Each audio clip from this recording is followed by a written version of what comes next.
Dins de Barcelona hi ha tres barris que són els que hi ha gitanos catalans i més emblemàtics de la ciutat, que és el del carrer La Cera, el d'Hostafrancs, el de Sants i el de Gràcia.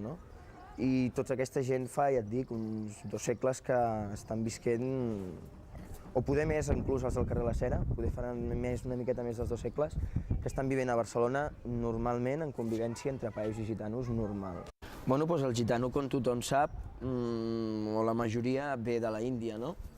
I llavors, bueno, es van sortir d'allà i, bueno, molts van tirar cap a Amèrica, la majoria van tirar cap a Europa i, bueno, es van anar esparcint per Espanya, per França, per l'Est, vull dir que és on n'hi ha més, els gitanos a l'Est n'hi ha molts, als països de l'Est, vull dir, Romania, Bulgària, n'hi ha molts, no? Doncs això ja no és el que era, tu. Saps allò que diu, o sigui, ni Catalunya és el que era, ni Espanya és el que era, ni l'hivern és el que era, i el que diu el Dylan, no? Ni el sol és el que era abans. Però en canvi, i és el que diu el Miquel Bauçà, accepta 3 coses que es mantenen, que són els lleons, els americans i els gitanos. La llengua del gitano, millor dit, és la del romanó, no? El que passa que cada comunitat autònoma se la fa una mica a la seva manera, no? I aquí a Catalunya hi ha diversos llocs, s'han fet un derivat del romanó, que és el caló. Home, el romanó el parla molta gent, sobretot la gent, diguéssim, de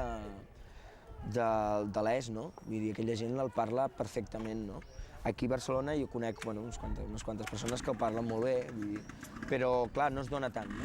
Bueno, doncs aquesta xemeneia que veieu aquí tan maca i tan immensa, és que això abans, aquesta plaça, era una fàbrica, no? Una antiga fàbrica de tèxtil, i llavors, bueno, la van tirar a terra i van fer aquesta plaça, no? I llavors es va quedar com a monument la xemeneia de la fàbrica, no?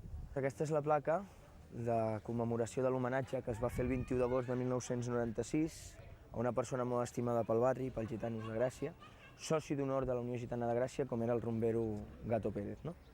Aquí està una placa amb un tros de la seva lletra famosa, Gitanitos y Morenos, i per nosaltres els rumberos, els que fem rumba i tal, va ser una miqueta el que ens va ensenyar una mica com polir-se dalt d'un escenari, o com composar una lletra, o com tindre una mica de disciplina, no? Que els gitanos tenim molt d'arte, molt el que vulguis, sabem tocar molt, però de disciplina ens en falta una mica. L'expressió aquesta que està dins l'enciclopèdia catalana, de que una persona mal vestida se li diu vas fet com un gitano o vas com un gitano, home, crec que és bastant racista, no? O per almenys incita al racisme, no?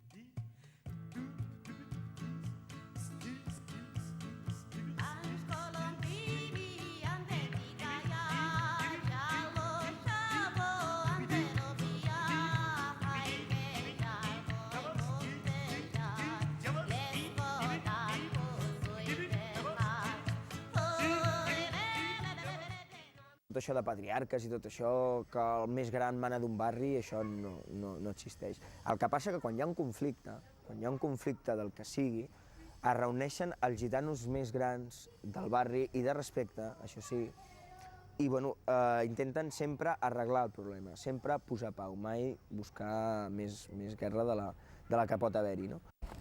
Tot això ho vaig escriure o aquí quan vivia aquí al costat o al Rasolis.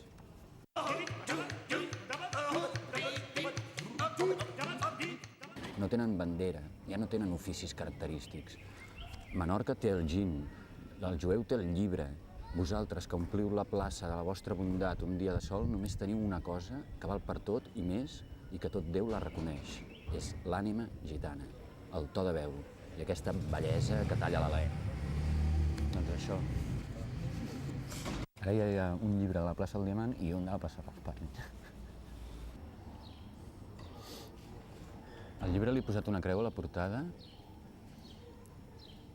com si fos el centre del món, però hi ha una teoria de les places de Gràcia, que va fer el Víctor Nubla, que si mires el plano formen una creu, les 12 places antigues del barri, i aquesta és el peu de la creu.